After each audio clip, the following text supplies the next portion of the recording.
Sir late बोलिए। Sir Lorentz force एक बार फिर से बता दीजिएगा।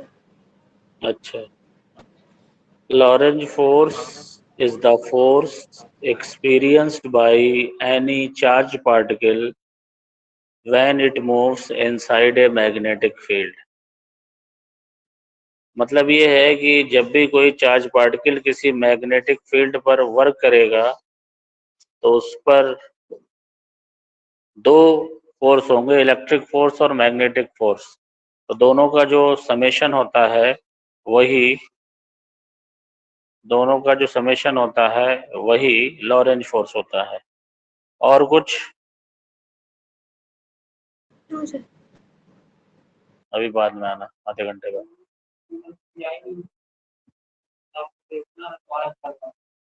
बैठोगे आधे घंटे का तो बैठे। हाँ तो बच्चों, आपको मैं चैप्टर 4 में पढ़ा चुका हूँ Oersted experiment, Lorentz force, magnetic field और बायो-सावर्ट लॉ स्टार्ट किया था। यही है ना? Yes sir. यस और नो? कल मैंने शाम को एक पीडीएफ फाइल भेजा था, तो अब देखिए मैं उसी को शेयर करने जा रहा हूँ और देखिए क्या है उस पीडीएफ फाइल में, कितना लिखना है। देखिए ये शेयर का button, share PDF,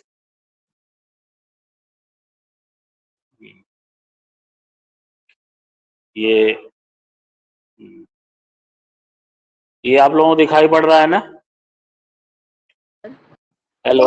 yes sir. हाँ तो देखिए अब इसी को मैं कहाँ तक लिखना है। ओके, ये मैग्नेटिक इफेक्ट ऑफ करंट 1 है, तो ये बता रहा हूँ, ये यहाँ तक सब लिखना जहाँ तक मैं दबाता चला जा रहा हूँ। देखिएगा, ये मैग्नेटिक इफेक्ट ऑफ करंट 2 है, ये भी लिखना है।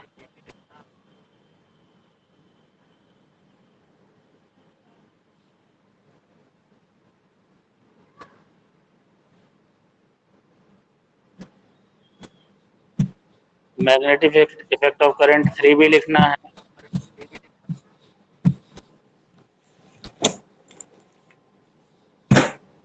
ये मैग्नेटिज्म नहीं लिखना है। तो क्लियर हो गया ना आप लोगों को कहाँ तक लिखना है? ओके, हाँ तो अब स्टार्ट करते हैं शुरुआत से। फिर से बैक चल रहे हैं, दिखाई तो इसीलिए आज स्क्रीन शेयर कर दी है, कोई दिक्कत ना हो।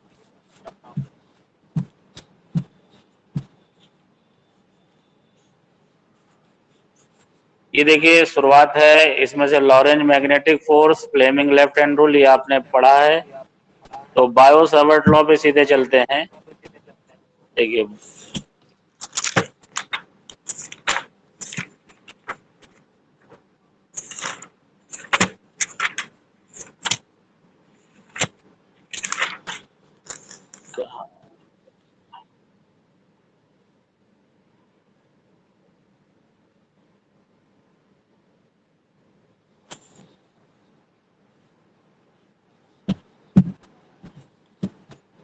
आप लोग दिखाई पड़ेगा बायो-सावर्ट लॉ, बताइएगा। एम्पियर सर्किटल लॉ है ये तो दूसरा चैप्टर लग रहा शुरू हो गया है। एक मिनट जरा ढूंढ लें सारा, बस 2 मिनट का वेट करिए।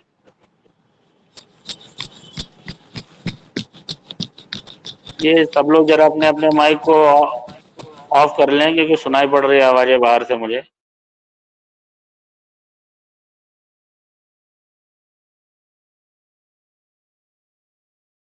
हाँ तो ये देखिए, ये बायो-सावर्ट लॉ दिखाई पड़ा आपको? बोलिए कोई। Yes sir. हाँ बस ओके। ये देखिए, ये वायर है, मैं पेन से, ये वायर है, इस वायर से r डिस्टेंस पर पॉइंट P है, इस पॉइंट P पर हमें मैग्नेटिक फील्ड निकालनी है। तो इसके लिए एक छोटा सा करंट एलिमेंट लेंगे। ये देखिए करंट एलिमेंट, ये dl लेंथ का आपको दिखाई पड़ रहा है। इस वायर में करंट I फ्लो हो रही है। ये इस करंट एलिमेंट को मिलाने वाली जो लाइन है वो वायर के साथ थीटा एंगल बना रही है। तो जो dB मतलब होता है स्मॉल मैग्नेटिक फील्ड, तो dB directly proportional to I, dB directly proportional to dl। I मतलब इसमें जो वायर में करंट फ्लो हो रही है, dl मतलब लेंथ ऑफ द ये current element, dv directly proportional to sine theta, ये थीटा है इसका साइन थीटा, और इनवर्सली प्रोपोर्शनल टू 1/r²। तो सबको एक साथ लिखोगे तो db directly proportional to i dl sine theta upon r²। और जब डायरेक्टली प्रोपोर्शनैलिटी इक्वलिटी में आती है तो ये μ0 upon 4 pi i dl sine theta by r²। This is the formula of Biot Savart law, dB is equal to μ0 upon 4 pi i dl sine theta upon r²। अब ये μ0 जो है इसकी वैल्यू होती है 4 pi into 10⁻⁻7 tesla metre inverse. μ0 को बोलते हैं परमियाबिलिटी। तो μ0 अपॉन 4 पाई क्या हुआ, सब लोग कॉपी में लिखें अपने, μ0 अपॉन 4 पाई हुआ 10⁻⁻7।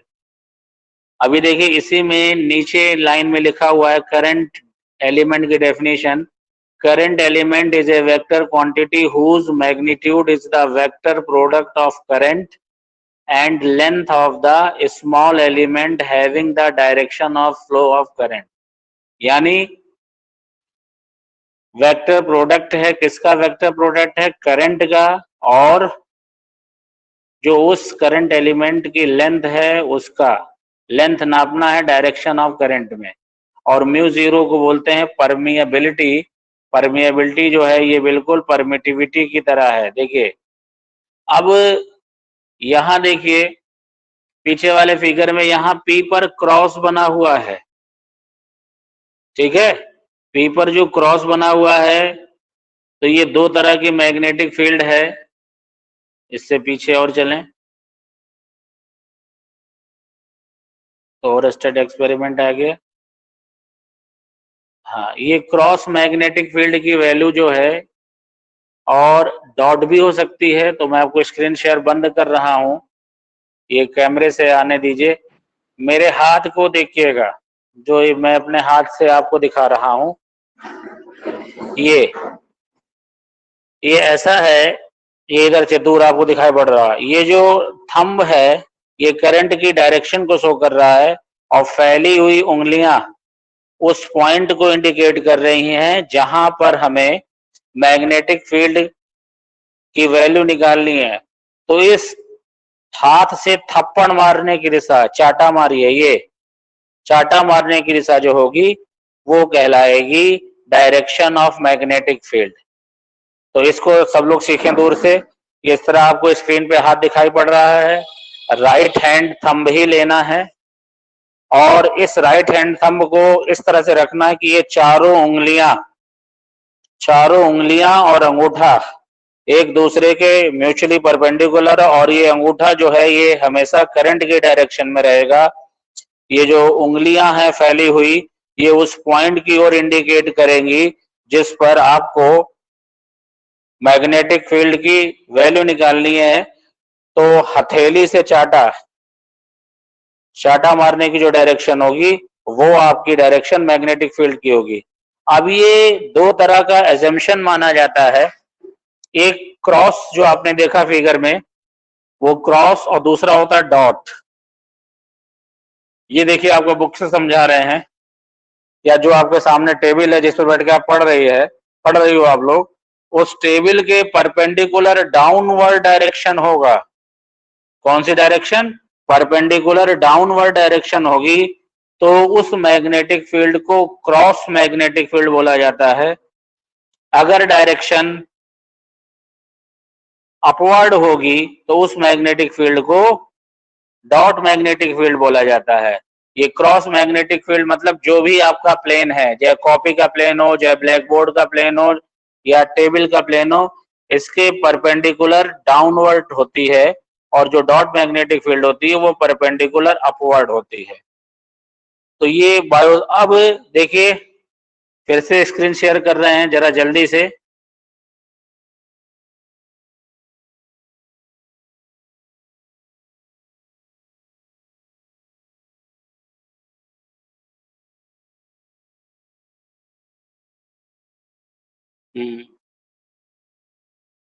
ये देखिए आपके सामने फिर वही आ रहा है, ये देखिए जो इसमें जो आपको ये दिखाई पड़ रहा है करंट की डायरेक्शन, ये तो ऊपर की ओर करंट जा रही है ना, और P जरा अपना हाथ देखिए तो ये जो पेज बना हुआ है उससे डाउनवर्ड डायरेक्शन में जाएगा ना चाटा मारना, इसलिए यहाँ पे क्रॉस दिखाई दे रहा है। अब ये चीज कितने लोगों को समझ में आ गई, जरा बताएं, जिनको ना समझ में आई वो भी बताएं। सर एक बार और बता दीजिए। सर नहीं समझ। एक बार सर एक बार और बता दीजिए। ऐसा है खुशी सिंह जी, हाँ बोलिए बोलिए, बोलो बेटा, तभी तो वो प्रॉब्लम दूर होगी। देखिए बायो सावर्ट लॉ, एक मिनट सुने जरा ध्यान से, अब मैं 4-5 लाइनें बोल रहा हूँ, उसे ध्यान से सुने। पहला है bio Savart law. Bio Savart law क्यों इस्तेमाल करते हैं? सर समझ ठीक नहीं है, आया क्या है। ओके ओके ठीक है, फिर बताते हैं, ऐसी कोई बात नहीं है, फिर बता रहे हैं। नहीं समझ में है तो समझाना हमारा काम है। पहले ये जानो कि बायो सावर्ट लॉ है क्या। किसी भी करंट कैरिंग एलिमेंट से किसी पॉइंट पर कितनी मैग्नेटिक फील्ड बन रही है, उस मैग्नेटिक फील्ड की वैल्यू निकालने के लिए बायो सावर्ट लॉ को इस्तेमाल करते हैं। To find the value of magnetic field at a point situated in the neighborhood of current carrying conductor, we use bio Savart law. ये समझ में आया? हमने क्या बोला अभी, बोलिए। एक मिनट सब ना बोलें। आद्रिका सिंह हमने क्या बोला जरा बताएं आप, माइक ऑन करो।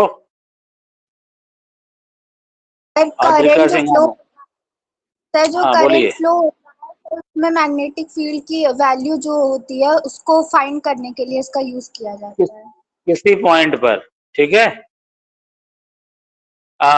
ये कौन बच्ची है, ये बताइए वंदना, आपको समझ में आया? बोलिए। कैमरा ऑन कर लीजिए तो ज्यादा बढ़िया पढ़ाई होगी। ऑन करिए कैमरे।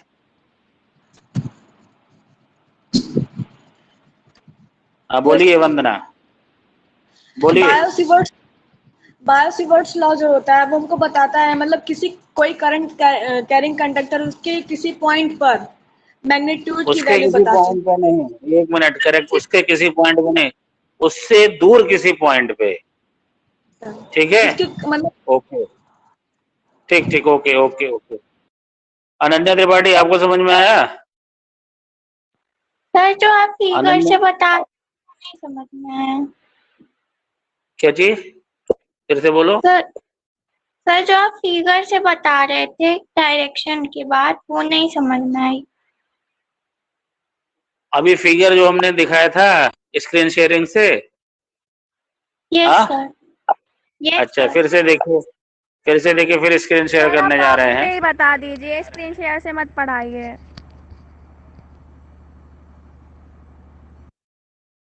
यस सर, इससे नहीं समझ आता है।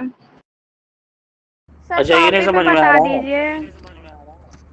ठीक है बता दे रहे हैं फिर से। ये देखिए, ये करंट जो जा रही है ये अपवर्ड जा रही है ना। अच्छा चलिए ठीक है, कॉपी से बताते हैं। बैक कैमरा देखिए, अभी बता रहे हैं ये। अब आप लोग बताइए जरा इस पे,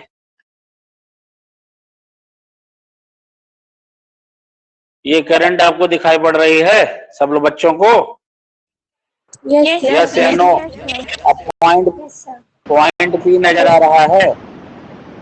इसको देखो, ये मेरा हाथ देखो, ये अंगूठा करंट की डायरेक्शन में है, अंगूठा करंट की डायरेक्शन में, और फैली उंगलियां पॉइंट P की ओर हैं। तो चाटा कैसे मारूंगा, ऐसे नीचे की ओर मारूंगा ना, चाटा ऐसे ही मारा जाता है ना। यस या नो? तो चाटा नीचे मारने, ये परपेंडिकुलर डाउनवर्ड जा रहा है ना। यस और नो? Yes sir. तो ये क्रॉस हो जाएगा, ठीक। यही समझाना था। और अगर ये चाटा मारने की डायरेक्शन ऊपर की ओर होती तब हम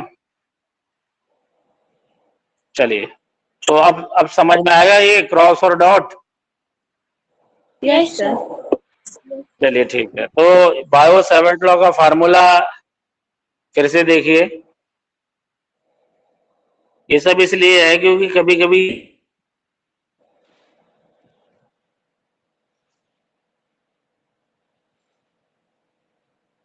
ये स्क्रीन पे साफ नजर आ रहा है ना आपके? हेलो सर डबल डबल नजर आ रहा है कलर। डबल डबल नहीं आ रहा। Yes sir. यस सर हाँ, आ ये रहा देखिए। है। तो ये dB equal to mu 0 upon 4 pi I D L sine theta upon R square, ये फार्मूला है। अच्छा, ये मैग्नेटिक फील्ड है, क्रॉस भी है। अब इसका अगर हमें वेक्टर फॉर्म लिखना है तो कैसे लिखेंगे? ये देखिए, म्यू 0 अपॉन 4 पाई तो कांस्टेंट है। अब ये साइन थीटा से भी मतलब नहीं है, आई से भी मतलब नहीं है, तो बचा क्या? सिर्फ करंट एलिमेंट जो है डीएल वही हुआ। तो इसको देखो इस तरह से लिखते हैं, फिर मैं आपको बैक कैमरे पे एक बार ले जा रहा हूं। सर इसमें पी और पी डैश क्या है?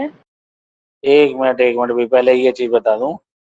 ये डीबी जो फार्मूला आया है बेटा, वो फार्मूला है mu 0 upon 4 pi I D L sine theta upon R square. बता दीजिए। ये फार्मूला ये जो है, कोई करंट एलिमेंट देखिए CD लिया, CD की लेंथ DL है, तो ये जो CD ले रहे हो CD, ये CD ही करंट एलिमेंट है, ये CD ही करंट एलिमेंट है, इसकी लेंथ DL है, ये लाइन यहाँ से R दूरी पर है। तो यहाँ जो मैग्नेटिक फील्ड बननी है DB, तो DB directly proportional to I, जितनी करंट फ्लो हो रही है, directly proportional to DL, length of current element, directly proportional to sine theta, और inversely proportional to the distance का स्क्वायर। सबको एक साथ लिखोगे तो ये हो जाएगा I D L sine theta upon R square. Equality में आएगा तो ये mu 0 upon 4 pi I D L sine theta एक minute I D L sine theta upon R square, ये कांस्टेंट है। इस म्यू 0 अपॉन 4 पाई की वैल्यू 10 टू द पावर -7 होती है। जैसे आपने इलेक्ट्रिसिटी में पढ़ा था 1/4 पाई एप्सिलॉन 0 की वैल्यू क्या होती है? 9 इंटू 10 टू द पावर 9। तो इस म्यू 0 को बोलते हैं परमिएबिलिटी, और 0 है तो मतलब permeability of the free space बोल दीजिए या वैक्यूम बोल दीजिए। किसी मीडियम में होगा तो जैसे वहां परमिटिविटी एप्सिलॉन से लिखते थे, यहाँ सिर्फ म्यू से लिखेंगे, तो ये इसका मतलब हो जाएगा परमिएबिलिटी ऑफ द मीडियम। तो ये इसको वेक्टर फॉर्म में बता रहे थे। ये क्रॉस प्रोडक्ट आया था क्योंकि ये चाटा मारने की डायरेक्शन नीचे जा रही है। Mu 0/4 pi I D L sine theta by R square. अब ये कांस्टेंट है, ये कांस्टेंट है, ये भी कांस्टेंट है, ये आर नहीं है, तो हम लिख देंगे आर कैप। आर कैप क्या है? यूनिट वेक्टर है, इसका यूनिट वेक्टर ओपी। और आर कैप को बताइए यूनिट वेक्टर क्या होता है, जरा बताइए आप लोग। अस्मिता त्रिपाठी, यूनिट वेक्टर का फॉर्मूला इसकी यूनिटी 1 हो। वेक्टर, हाँ, तो आर बाई आर हो गया ना। डायरेक्शन बताता है। हाँ, ये देखिए, ये आर नीचे आर स्क्वायर क्या हो जाएगा? आर क्यूब हो जाएगा। तो फार्मूला जो है वो वेक्टर फॉर्म में हो जाएगा म्यू 0/4 पाई आई बाहर DL cross R upon R पे पावर 3। ये डीएल क्रॉस आर जो दिया हुआ है यही डीएल साइन थीटा है। तो अब मल्टीपल चॉइस का जमाना है इस साल, तो 4 ऑप्शन दे देगा बायो सेवर्ट लॉ का। आप किसी में डीएल क्रॉस आर लिख देगा, किसी में आर क्रॉस डीएल लिख देगा, किसी में डीएल डॉट आर लिख देगा, किसी में आर डॉट डीएल लिख देगा। चारों में जो बेस्ट ऑप्शन होगा वो आपको समझना पड़ेगा। तो यही है हमारा बायो सावर्ट लॉ। अब बोलिए जो पूछना चाह रहे थे, बताइए। Any question from any student?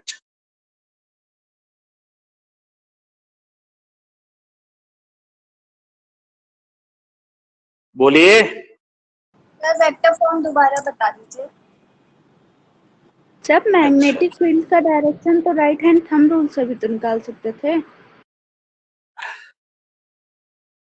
Right hand thumb rule, सही है। तो वो उसकी चर्चा भी हमने कहाँ की, अभी करेंगे ना धीरे। वो तमाम सारी कंडीशंस हैं। जैसे तुमने अब राइट हैंड थंब रूल ले ही लिया है, तो ये पेन देखो, पेन दिखाई पड़ रही है अब स्क्रीन पे, दिखाई पड़ रही यस है। सर। इसी पेन को कंडक्टर मान लो, और ये अगर हम उस कंडक्टर को पकड़ पा रहे हैं तो ये देखिए, अगर हम इस कंडक्टर को पकड़ पा रहे हैं तब हम राइट हैंड थंब रूल लगाते हैं, नहीं तो हम राइट हैंड थंब रूल नहीं लगाएंगे। और जो कंडीशन आपको मिली है वहां पे पॉइंट पी कुछ दूरी पर है, तो जो राइट हैंड थंब रूल होता है बच्चों, वो सिर्फ कंडक्टर के अलोंग मैग्नेटिक फील्ड बताता है। यानी कंडक्टर के चारों तरफ क्या मैग्नेटिक फील्ड है, वो इस तरह से है कि ये जो थंब है ये करंट की डायरेक्शन में है, और ये जो मुड़ी हुई उंगलियां हैं, कर्लिंग फिंगर्स आपको दिखाई पड़ रही हैं, ये कॉन्सेंट्रिक सर्किल बनाती हैं जो मैग्नेटिक फील्ड की डायरेक्शन है। लेकिन अगर हमें magnetic field current carrying conductor से कुछ दूरी पर बनानी है तो हमें ये स्लैपिंग रूल, मतलब राइट हैंड पाम रूल बोलते हैं इसे, तो इस पाम रूल का इस्तेमाल हमें करना पड़ेगा। अब ठीक हुआ? अब डाउट दूर हो गया? Yes sir. अच्छा, और क्या पूछ रहे थे आप लोग? अभी किसी ने वेक्टर फॉर्म पूछा दोबारा। तो देखिए, वेक्टर फॉर्म में सिंपली जहां भी वेक्टर क्वांटिटी होती है उसमें दो चीजें होती है, मैग्नीट्यूड होता है और डायरेक्शन होता है। तो मैग्नीट्यूड के लिए आपको बायो सावर्ट लॉ का फार्मूला याद होना चाहिए। बायो सावर्ट लॉ का फार्मूला है dB equal to mu 0 upon 4 pi I dl sine theta upon r square. अब डायरेक्शन को निकालने के लिए हमने लिख देंगे r कैप। r कैप है यूनिट वेक्टर, और आपने पढ़ा है 11th में यूनिट वेक्टर जो होता है वेक्टर अपॉन इट्स मॉड। ये फिर से बैक कैमरा से देखिए यही चीज।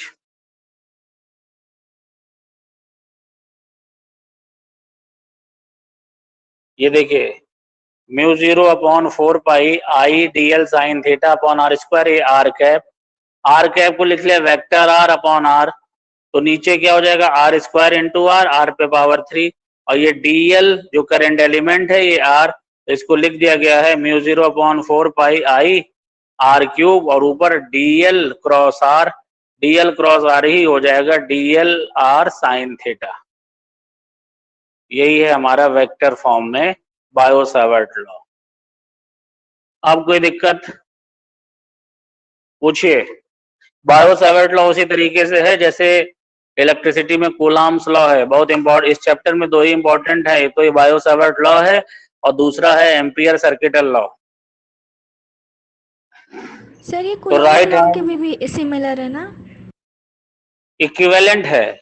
The role which Coulomb's law play in electricity, that role is played by Biot Savart law in magnetism. मतलब जो इलेक्ट्रिसिटी में कूलॉम्स लॉ का रोल है वही रोल बायो सावर्ट लॉ का मैग्नेटिज्म में है। तो बराबर नहीं कहा जा सकता, इक्विवेलेंट कहा जा सकता है। जैसे उत्तर प्रदेश में जो रोल योगी आदित्यनाथ का है, मध्य प्रदेश में वही रोल शिवराज सिंह चौहान का है। दोनों बराबर थोड़ी हैं, दोनों अलग अलग हैं, लेकिन रोल दोनों का सेम है। Both are chief ministers of their respective states. तो बायो सावर्ट लॉ और कूलॉम्स लॉ एक नहीं, दोनों के रोल सिमिलर हैं। हाँ, और कोई क्वेश्चन है तो पूछ लीजिए, फिर नहीं तो आगे बढ़ते हैं। सर मैग्नेटिक फील्ड की जो डायरेक्शन है वो हमेशा अपवर्ड और डाउनवर्ड ही आएगी? वो हम आती तो कुछ भी आ सकती है, लेकिन पढ़ाने के लिए और पढ़ने के लिए अपवर्ड और डाउनवर्ड ही मानते हैं। क्योंकि इतनी अभी इस लेवल पे साइंस नहीं, मैथ स्ट्रांग नहीं होती है, इसलिए अपवर्ड डाउनवर्ड आसान करके पढ़ा दिया जाता है। और कुछ? अच्छा, एक मेरा क्वेश्चन लिखिए आप लोग, सब लोग अभी करेंगे मेरे सामने, 5 मिनट में आंसर निकाल के बताएंगे। म्यू जीरो पढ़ा है आपने, परमिएबिलिटी अभी पढ़ा ना, और एप्सिलॉन जीरो चैप्टर 1 में पढ़ा, permittivity of free space. So my question is that write down what is the relation between mu zero and epsilon zero? What is the relation between mu zero and epsilon zero? जल्दी जरा तुरंत करेंगे सब लोग, थोड़ा जल्दी करिए, 2 minute का समय दे रहा हूं घड़ी देख के। सब लोग कैमरे चालू करेंगे तो ज्यादा अच्छा लगेगा।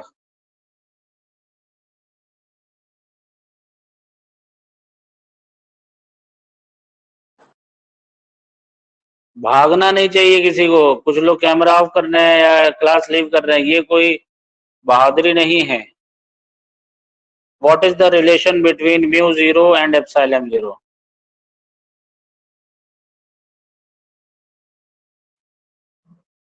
सारा प्रयास अब आप लोगों के बारी बारी में घर आने वाला हूँ इसी हफ्ते में, सुन रहे हैं सर ना? 1 value 3 into 10 power 8 square. mu 0 into epsilon naught equal to 0.1 into 10 की power minus 16. अच्छा, चलिए चलिए, और कोई? सर हाँ बोलिए बोलिए, मैं सुन रहा हूँ, बोलिए।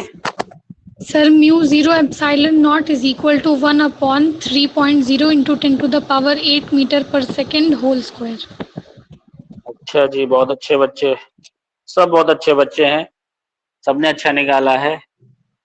जो भी निकाले देखिए उसको आप इसी चीज को दूसरे तरीके से मैं पढ़ा रहा हूँ, वही चीज जो आपने निकाला है, देखिए जरा, ये ध्यान से दिखाई पड़ रहा है कैमरे पे, ये value 1/4 pi epsilon 0 9 into 10 to the power 9 है, यस और नो? Yes sir. बोलो कोई भी। हाँ, Yes और sir. Mu 0 upon epsilon 0 10 to the power -7 है। पहले वाले को इक्वेशन 1 माना, दूसरे वाले को इक्वेशन 2 माना, और इक्वेशन 1/2 मतलब 1/4 pi epsilon 0 into mu 0 by 4 पाई, इधर हुआ 9 into 10 to the power 9 upon 10 to the power -7। ये जब न्यूमरेटर में जाएगा तो 10 to the power +7, और ये 9 और 7 कितना हुआ, 10 to the power 16। इस 9 into 10 to the power 16 को लिख सकते हैं 3 into 10 to the power 8 का होल स्क्वायर। और याद कीजिए 3 into 10 to the power 8 होता क्या है, वेलोसिटी ऑफ लाइट। अब यहाँ से 4 पाई कैंसिल हो गया, ये बचा 1/μ0 epsilon 0 equal to c square. तो ये भी एक रिलेशन है जो आपका ऑब्जेक्टिव टाइप के लिए इंपॉर्टेंट है। 1/μ0 epsilon 0 equal to c square, this is the relation between μ0 and epsilon 0। तो इस तरह के क्वेश्चन आपके काफी पूछे जाएंगे और ये आपको अटेंटिव रहना पड़ेगा। ये क्लियर हो गया? Sir Yes, sir. परमिएबिलिटी होती क्या है? परमिएबिलिटी क्या होती है?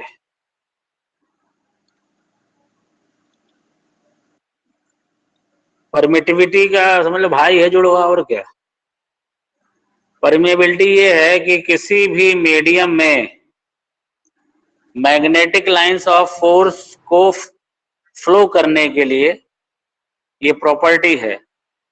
जहां पर परमिएबिलिटी 0 हो जाएगी उस मीडियम में magnetic lines of force exist नहीं करेंगी, या ऐसा कह सकते हैं कि सब्सटेंस में मैग्नेटिज्म की प्रॉपर्टी जो है वो प्रोड्यूस नहीं होगी। मैग्नेटिज्म को प्रोड्यूस करने के लिए परमिएबिलिटी होना चाहिए, मतलब permeability is the property of the substance which helps in magnetism.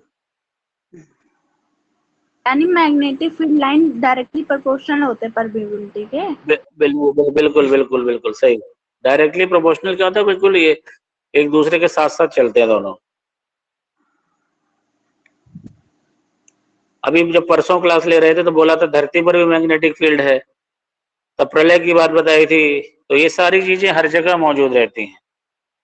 और मैग्नेटिज्म में एक बात खास और रहती है, देखो छोटा सा एग्जांपल देके समझा रहे हैं कि अगर किसी मैग्नेट को तोड़ दो तो क्या वो मैग्नेट खत्म हो जाता है कि दो नए मैग्नेट बनते हैं? बताओ। दो नए मैग्नेट बनते हैं। दो नए मैग्नेट बनते हैं, इसका मतलब है कि किसी मैग्नेट के अंदर भी मैग्नेटिज्म रहता है। और चार्ज में क्या होता था? चार्ज में सिर्फ चार्ज जो है वो कंडक्टर की आउटर सरफेस पे रहता था, अंदर कोई चार्ज नहीं रहता था। और अंदर कोई चार्ज नहीं है तो इसका मतलब ये है कि अंदर जो है इलेक्ट्रिक फील्ड जीरो है। तो किसी कंडक्टर के अंदर इलेक्ट्रिक फील्ड जीरो होती है, लेकिन किसी मैग्नेट के अंदर भी मैग्नेटिक फील्ड होती है और मैग्नेट के बाहर भी मैग्नेटिक फील्ड होती है। ये क्लियर हो गया बच्चों? सर मैग्नेट के द्वारा जो मैग्नेटिक फील्ड बनती है उसको हम मेजर नहीं कर सकते? क्यों नहीं मेजर कर सकते? मैं वो अगले चैप्टर में मेजर करवाएंगे ना, अभी तो हम करंट कैरिंग कंडक्टर है। इस चैप्टर का नाम ही हमारा है मूविंग चार्जेस एंड मैग्नेटिज्म। तो हमें तो चार्ज मूव कराना है ना बेटा, चार्ज मूव करा के हम लोग मैग्नेट बनाएंगे ना। तो जब नेचुरल मैग्नेट पढ़ेंगे 5वां चैप्टर तब उस पर बात करेंगे। तो ये बायो सावर्ट लॉ है। अब इसका एप्लीकेशन पढ़ लें।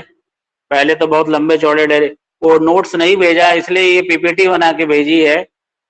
पीपीटी बनाने में 3-4 दिन लगेंगे। देखो मैं कंप्यूटर का आदमी नहीं हूँ, मुझे मेहनत करना पड़ता है पढ़ाने के लिए।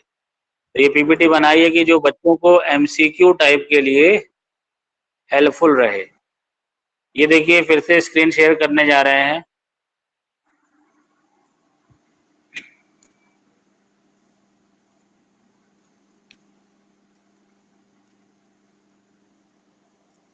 ये आगे जा रहा है, ये दूसरा पन्ना, तीसरा पन्ना, चौथा पन्ना, 5वां पन्ना। ये देखिए करंट एलिमेंट की डेफिनेशन लिखी हुई नीचे। Current element is a vector quantity whose magnitude is the vector product of current and length of small element having the direction of the flow of current. ये पहला एप्लीकेशन है। क्या दिखाई पड़ रहा है आपकी स्क्रीन पे? पढ़िए जरा। The magnetic field due to straight wire carrying conductor. Very straight wire carrying conductor. तो ये देखिए डाउन, हाँ एक मिनट, ये करंट नीचे से ऊपर जा रही आई। पहले इसका पूरा डेरिवेशन करवाते थे, अब डेरिवेशन नहीं है, जैसे लिखा है। तो ये B equal to mu 0 upon 4 pi a. ये क्या है? डिस्टेंस है पॉइंट की। आई ये sine phi 1 plus sine phi 2। Phi 1 और फाई 2 आपको एंगल दिखाई पड़ रहे हैं। और यहाँ भी देखिए मैग्नेटिक फील्ड क्रॉस नजर आ रही है। आ रही है कि नहीं? यस या नो बोलिए जल्दी। Yes, sir. Yes sir. तो ये क्रॉस कैसे आ रही है? अंगूठा ले जाएंगे तो अंगूठा ऊपर की ओर जाएगा ना पेज पर।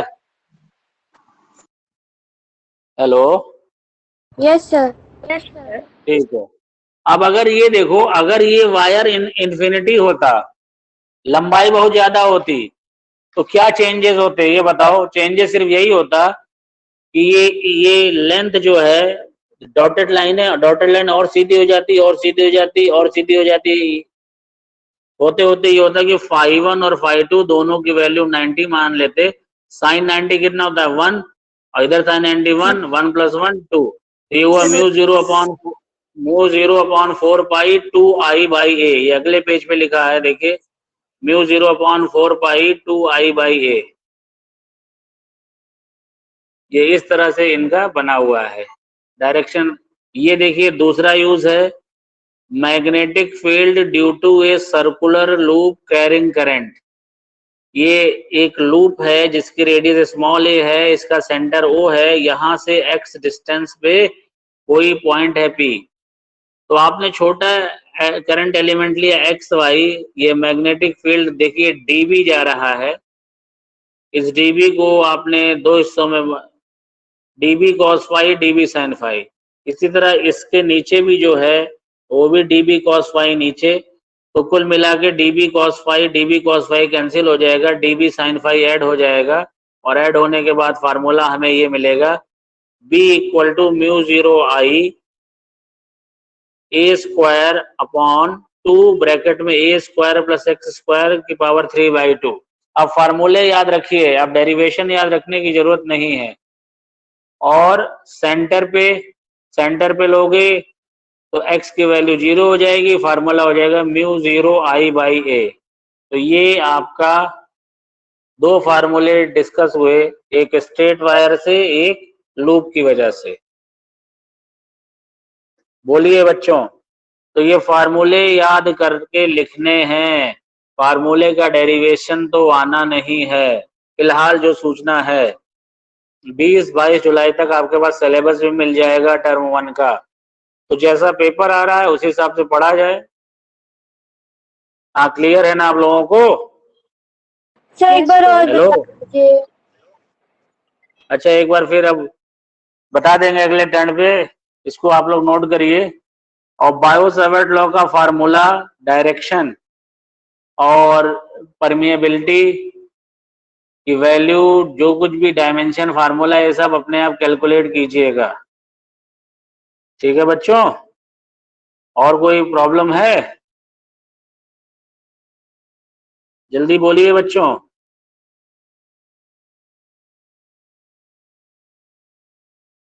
अरे इतने सारे हैं आप लोग, कोई बोल ही नहीं रही है बच्ची। राखी आप बताएं।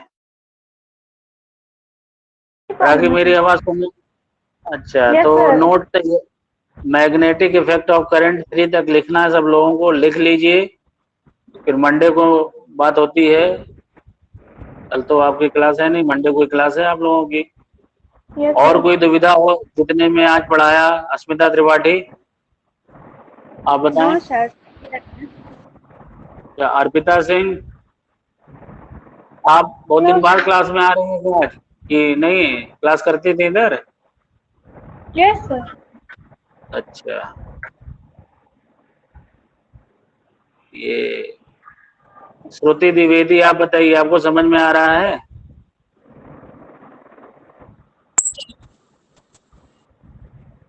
सारिका मौर्य आप बताओ बेटा, क्या स्थिति है आपकी? नोट्स पूरे हैं? हाँ सर। पल्लवी सिंह आप बताइए, आप इधर कम पूछती हैं, पढ़ती नहीं है क्या घर पे? हाँ बोलिए बोलिए बोलिए बोलिए, आवाज नहीं सुनाई पड़ी, फिर से बोलिए, माइक ऑन करिए। पढ़ते हैं सर। नहीं वो पूछती तो नहीं हो इस बीच में, पढ़ा करो बेटा। ये देखो इस साल लग रहा है कि टर्म 1 ऐसे बीत जाएगा आपका बिना स्कूल हुए। आद्रिका सिंह कोई दिक्कत? सर सर हाँ कोई पूछ रही बच्ची, पूछे। सर इधर जो फर्स्ट किसे? से हाफ टर्म तक मतलब 7 चैप्टर तक तो जितना है, तो उधर डेरिवेशन का प्रैक्टिस ना करे तो सही है। हाँ अभी तो यही है, क्योंकि आपने जो जियो देखा उसमें डेरिवेशन नहीं है, सिर्फ एमसीक्यू क्वेश्चन है ना। हाँ सर। जियो में साथ लिखा 90 minutes paper and there will be only MCQ question, तो हम लोग एक और मान के चल रहे हैं, एमसीक्यू भी है और असर्शन रीजनिंग भी है और वन लाइनर भी है। हम लोग 2 चीजें ज्यादा मान रहे हैं, तो ये 3 चीज हमें तैयार करनी है हम लोगों को, एक मल्टीपल चॉइस क्वेश्चन, दूसरा असर्शन रीजनिंग और तीसरा वन लाइन वाले क्वेश्चन। और एक चीज और एडवांस में तैयार कर लीजिए, वैसे वो आएगा नहीं लेकिन कर ले तो बेहतर है, कि ऐसे मल्टीपल चॉइस क्वेश्चन जिसमें मोर देन 1 आंसर सही हो। आपने सुना मेरी बात को बेटा? Yes Yes, sir. सब लोग इस तरह तैयारी करें। Okay, thank you very much class करने के लिए। सर